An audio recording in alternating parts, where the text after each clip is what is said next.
Sahabat Radio Pelita Kasih yang dikasihi Tuhan Yesus Kristus, selamat pagi, salam sejahtera bagi Bapak, Ibu, Saudara-saudari sekalian.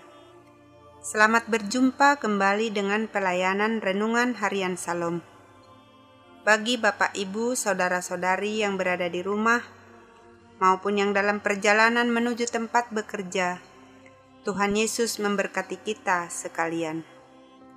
Saya Sintua Rosmala Lumban Raja Boru Situmorang dengan sukacita akan melayani Bapak Ibu Saudara-saudari sekalian sebagai pelayan pendamping pembawa renungan pada pagi hari ini.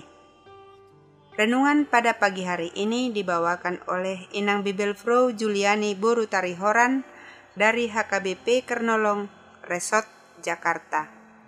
Baiklah, kita awali ibadah pagi ini dengan doa yang dibawakan oleh pembawa renungan. Kita berdoa. Terpuji namamu Tuhan Allah Bapa yang memberikan kami kehidupan di pagi hari ini. Engkau bangunkan kami dari tempat tidur kami, menikmati hidup yang baru, sukacita yang baru, serta semangat yang baru. Bapa di sorga, sebelum kami melakukan aktivitas kami dalam satu hari ini, kami mau bersekutu dengan Engkau melalui firman-Mu di pagi hari ini. Berkatilah kami dan pimpin kami untuk dapat mendengar firman-Mu dengan baik, serta mampukan kami untuk melakukan firman-Mu dalam kehidupan kami. Urapi dan kuduskan kami ya Allah, agar kami layak mendengarkan firman-Mu. Dalam nama Tuhan Yesus kami berdoa. Amin.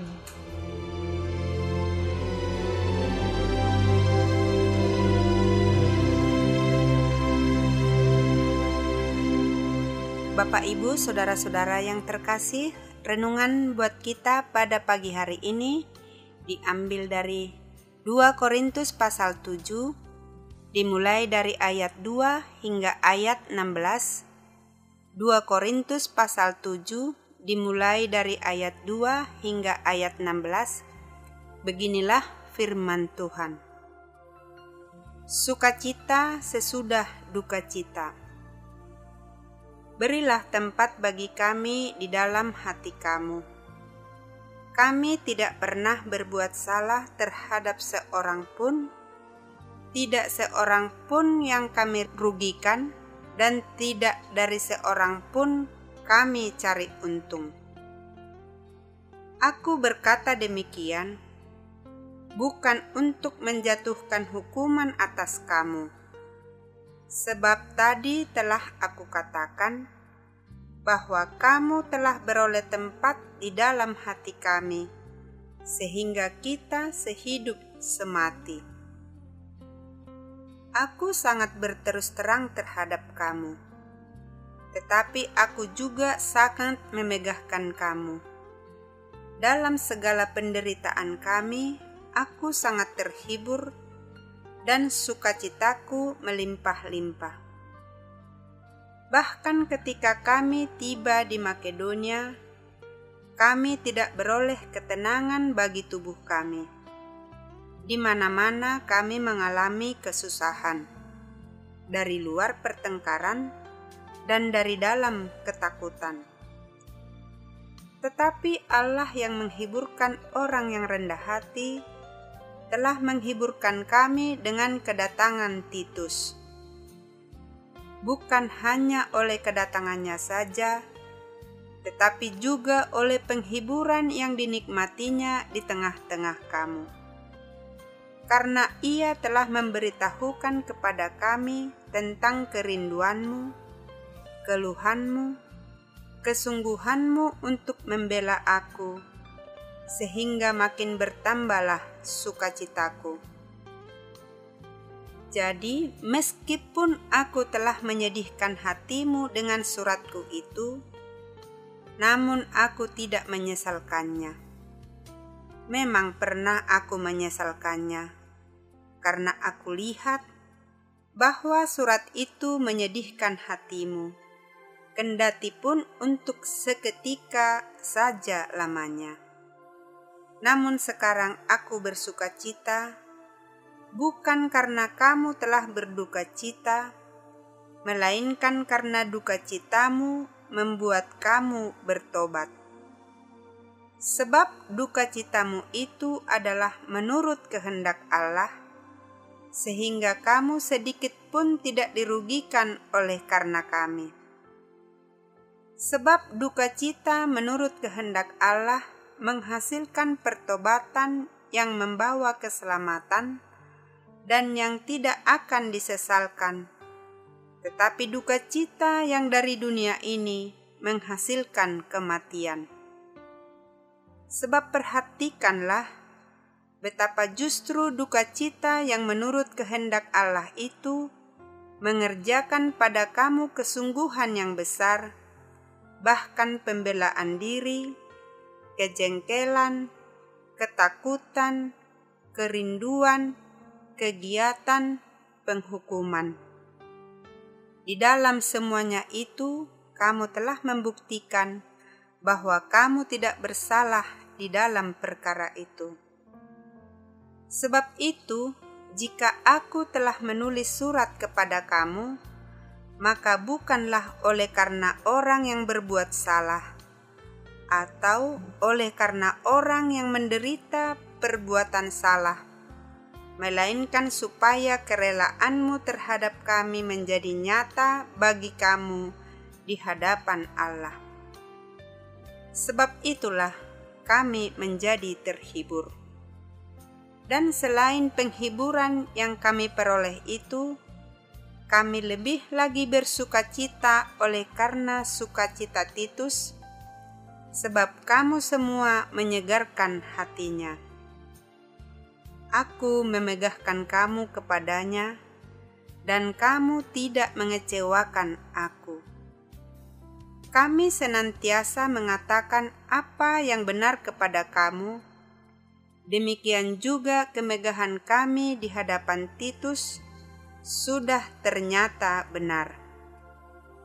Dan kasihnya bertambah besar terhadap kamu, apabila ia mengingat ketaatan kamu semua, bagaimana kamu menyambut kedatangannya dengan takut dan gentar.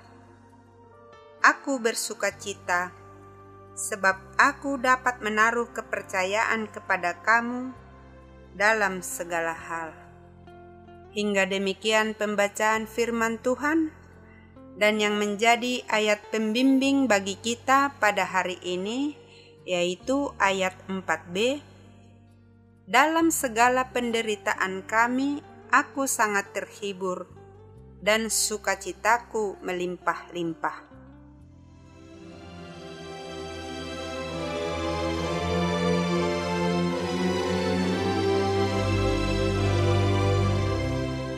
Sobat Radio Pelita Kasih yang dikasihi Tuhan dimanapun berada pada saat ini, di pagi hari ini, tema renungan firman Tuhan adalah sukacita sesudah duka cita. Di tengah-tengah kesulitan dalam kehidupan, dapatkah saudara, Bapak Ibu yang terkasih berkata seperti yang dikatakan oleh Rasul Paulus, "Saya sangat terhibur, sukacita saya berlimpah-limpah." Bagaimanakah mungkin dalam kesulitan dan dalam penderitaan ada sukacita? Secara logis tidak ada kaitannya antara kesulitan atau penderitaan dengan penghiburan, apalagi sukacita.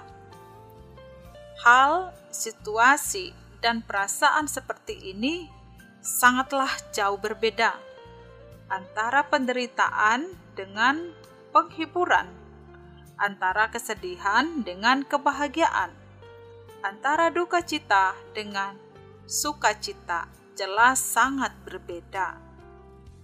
Misalnya saat kehilangan keluarga terdekat, ini adalah berita duka cita, berita kesedihan. Apakah dapat bersukacita? Atau dalam keadaan jatuh sakit, ini adalah pergumulan dan beban. Mungkinkah dapat bergembira? Tidak banyak orang yang mampu merasakan sukacita, kebahagiaan dalam keadaan demikian berduka cita.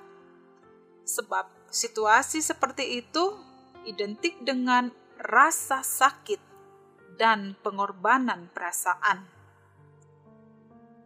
Sebagai orang yang mengaku percaya Kristus dalam segala situasi dan keadaan, firman Tuhan berkata, bersukacitalah senantiasa di dalam Tuhan. Apakah kita mengimaninya? Oleh sebab itu, apakah yang bisa mengubah cara pandang kita sehingga sukacita Kristus dapat tercermin di dalam dan melalui kehidupan kita? Bapak, Ibu, Saudara yang terkasih, dalam renungan ini Paulus mendapati bahwa kunci sukacita itu bukan dari aspek lingkungan atau situasi sekitar dirinya, melainkan karena hubungan yang erat dengan Tuhan. Di dalam pelayanannya di Korintus, Rasul Paulus mengalami duka cita dan banyak menghadapi penderitaan, kesesakan, dan kesusahan oleh karena penolakan terhadap pelayanannya, penolakan terhadap pemberitaannya. Injil Kristuslah yang disampaikannya, namun dia menghadapi penolakan. Dia tetap berusaha meskipun dicela, didera, dalam penjara, dan dalam kerusuhan yang dia alami. Rasul Paulus mengingatkan agar hendaknya jemaat menyucikan diri dari semua pencemaran jasmani dan rohani dan mau membuka hati untuk menerima pemberitaan Injil yang disampaikannya. Meskipun Rasul Paulus harus mengalami duka cita di dalam pemberitaan Injil, tetapi duka cita itu membawa jemaat kepada pertobatan, kepada kehidupan dan keselamatan, bahkan membuat mereka semakin erat, dekat dengan Tuhan, dan menerima anugerah serta kebaikan Tuhan. Rasul Paulus meminta agar jemaat dan orang-orang kudus di Korintus agar mereka memberi tempat bagi Rasul Paulus di dalam hati mereka. Memberi tempat artinya menerima pengajaran dan nasihat daripada Rasul Paulus di dalam pemberitaannya. Selain Paulus yang merasakan duka cita di dalam pelayanannya, ternyata jemaat di Korintus juga merasakan duka cita. Apakah duka cita yang dialami oleh jemaat di Korintus? Duka cita mereka adalah karena teguran dan nasihat yang disampaikan Rasul Paulus, memberi catatan bahwa Rasul Paulus sebelumnya telah mengirim surat kepada jemaat Korintus. Isi surat tersebut merupakan surat penggembalaan yang berisi teguran dan nasihat. Kelihatannya teguran itu atau nasihat itu cukup keras menurut jemaat Korintus, sehingga membuat mereka berduka. Rasul Paulus sempat menyesalkan teguran itu, sehingga ia mengirimkan Titus, teman sepelayanannya, mengunjungi jemaat Korintus dan memberitakan Injil di sana. Ternyata teguran tersebut membawa jemaat Korintus kepada pertobatan. Dari teguran itu, jemaat di Korintus tidak lagi menolak pemberitaan Injil. Dari berita yang disampaikan Titus, jemaat Korintus tetap menunjukkan imannya dan kasihnya yang tulus kepada Rasul Paulus juga kepada Titus yang adalah teman sekerja Paulus. Terlebih, mereka menunjukkan iman dan kasihnya kepada Kristus oleh karena pemberitaan Injil itu. Bapak, Ibu, Saudara, duka cita menurut kehendak Allah akan membawa perubahan dan pertobatan. Teguran yang keras, seperti yang disampaikan oleh Rasul Paulus kepada jemaat Korintus, adalah untuk kebaikan jemaat itu sendiri. Meskipun teguran itu mendatangkan kesedihan, tetapi akan menuntun mereka kepada kebenaran. Demikian yang kita alami. Teguran dan nasihat adalah mengingatkan kita untuk setiap perbuatan kita, jangan keraskan hati, terima, sebab itu akan mendatangkan kebaikan untuk kita dan menuntun kita kepada kebenaran juga. Sebaliknya, duka cita menurut dunia dapat mendorong setiap orang untuk melarikan diri, menghindar, menjauhkan diri dari setiap ajaran dan teguran, menjauhkan diri dari setiap kebenaran dan pengajaran. Akibatnya, mereka tidak pernah dipulihkan, tidak menemukan kebenaran dan kebaikan, malah memilih untuk melakukan pikirannya, rencananya sendiri, dan hal-hal yang diinginkan oleh dirinya sendiri. Sebab meskipun mereka mendengar kebenaran, mereka tetap memilih dan menegarkan hati serta mengikuti keinginan dagingnya masing-masing. Dalam renungan ini, Alkitab menyatakan bahwa Rasul Paulus sangat berterus terang terhadap jemaat di Korintus, bahwa ia sangat memegahkan mereka, bahwa Rasul Paulus sangat menghargai penerimaan dari jemaat Korintus akan Injil. Rasul Paulus mengungkapkan bahwa dalam segala penderitaannya, ia sungguh terhibur karena pertobatan jemaat itu. Dan juga dalam teguran itu, meskipun jemaat Korintus mengalami duka cita, namun mereka telah diubahkan oleh karena kesadaran mereka terhadap perbuatannya, perilakunya yang telah diubahkan oleh Injil tersebut. Dan karena itu, sukacita mereka berlimpah-limpah. Paulus menemukan sukacita yang berlimpah-limpah, demikian juga jemaat di Korintus menemukan sukacita yang berlimpah-limpah. Duka cita adalah suatu kondisi atau keadaan di mana seseorang mengalami sesuatu yang tidak baik atau tidak menyenangkan. Seseorang yang mengalami duka cita pasti tidak enak, pasti mengalami kesedihan, kesal, dan sebagainya. Duka cita pasti akan dialami oleh setiap orang dan tidak bisa dihindarkan atau diprediksi kedatangannya. Duka cita pasti selalu ada. Duka cita yang menimbulkan perasaan sedih, dan perasaan sedih tidak mungkin dapat dielakkan. Tetapi respon akan menentukan kualitas diri seseorang ketika menghadapi perasaan sedih atau duka cita. Tidak semua duka cita membawa kesedihan atau kebinasaan.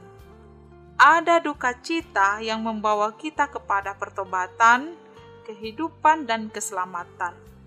Bahkan saat berduka cita dapat membuat kita semakin dekat dengan Tuhan. Jika kita memberi respon yang tepat dan benar terhadap kesedihan dan kedukaan itu, maka kesedihan dan kedukaan dapat menjadi media pertobatan. Namun, jika kita memberi respon berupa kemarahan, kecewa, atau putus asa, maka kesedihan dan kedukaan itu akan menjadi media yang menjauhkan kita dari kasih Allah. Duka cita ini yang dimaksud dalam renungan ini adalah duka cita yang disebabkan karena melakukan kehendak Tuhan. Duka cita pun berubah menjadi sukacita yang melimpah karena orang-orang percaya bertumbuh bersama di dalam ketaatan dan kasih dan hidup dalam pertobatan. Sobat Radio Pelita Kasih yang dikasihi Tuhan, kita menyadari bahwa diri kita adalah manusia yang lemah dan berdosa, yang dengan mudahnya terpengaruh dengan dosa. Dalam dosa, sepatutnya kita bersukacita, sebab ada duka cita di dalamnya, yaitu duka cita yang menghasilkan penyesalan dan pertobatan, dan hidup taat kepada Kristus, sehingga sukacita itu semakin dilimpahkannya kepada kita, dan sukacita pun berlimpah-limpah. Jadi kita harus bersedia menjauhkan diri dari setiap perbuatan dosa dan menjadikan diri taat dan bersedia menyerahkan diri di bawah kedaulatan Tuhan, sehingga di dalam Allah seorang pun dapat menyesuaikan diri hidup yang berkenan dengan Tuhan. Pertobatan adalah gaya hidup pribadi di dalam kehidupan sehari-hari, bukan sekadar praktek nyata di suatu waktu tertentu. Dengan adanya pertobatan sehari-hari yang terus berkelanjutan, jadi sebagai orang yang hidup di dalam Tuhan tidak boleh melalaikan kehendak Allah, tidak boleh lupa firman Tuhan, tidak boleh melalaikan kedaulatan Tuhan, kesucian Tuhan, dan isi hati Tuhan. Jika seseorang benar-benar mengerjakan pertobatan itu di dalam duka cita yang menurut kehendak Allah, maka tidak dapat merugikan atau tidak membawa kepada kematian yang menuju maut. Pertobatan itu adalah jalan bagi kita untuk menikmati kehidupan gerejawi yang sejati. Hidup berkenan kepada Allah, hidup yang akan diselamatkan dari dosa, dan hidup yang senantiasa bersukacita dalam kehidupan, ketaatan, serta kesucian yang mulia di dalam Tuhan. Marilah kita hidup di dalam pertobatan setiap hari, sehingga kita mampu menyesali dosa-dosa kita, membawa kita kepada sukacita dan persekutuan di dalam Kristus. Amin.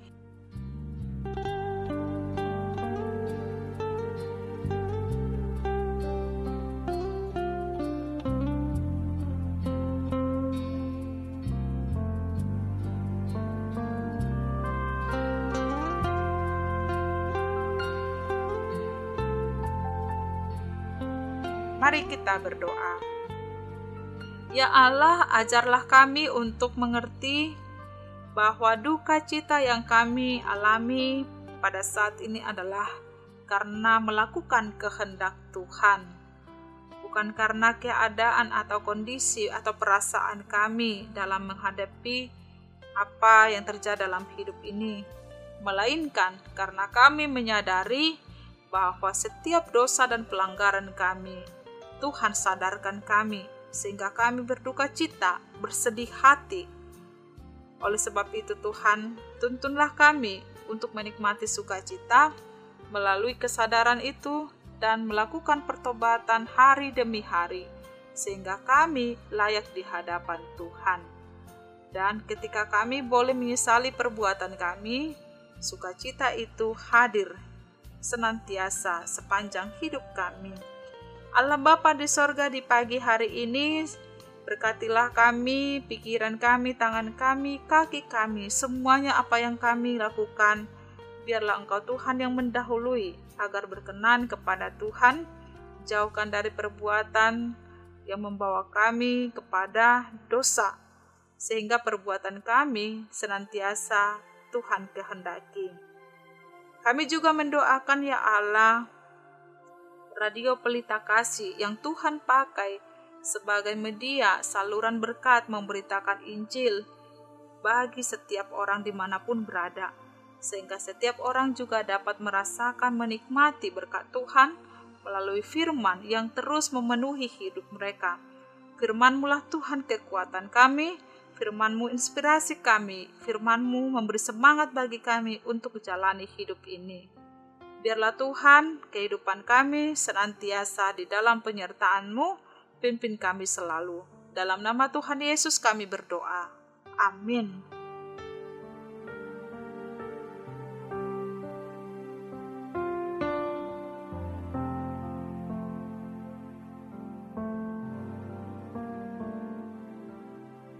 Sahabat Radio Pelita Kasih yang dikasihi Tuhan Yesus Kristus, marilah kita dengarkan beberapa informasi berikut ini.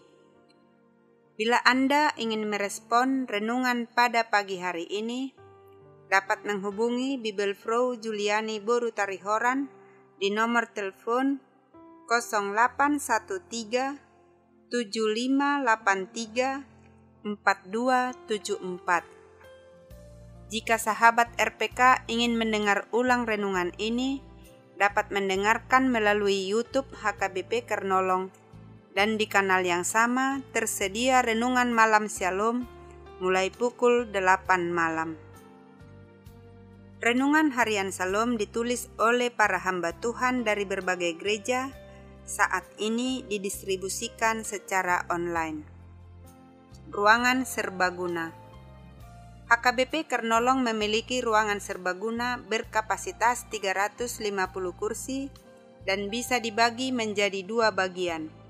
Bagi yang membutuhkan dapat menghubungi Ibu Sinurat di nomor telepon 021 390 9785 atau 0813 8614 2835.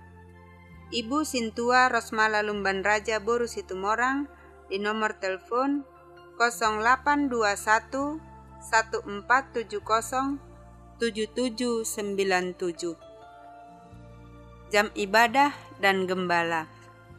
Ibadah dilaksanakan 5 kali. 1.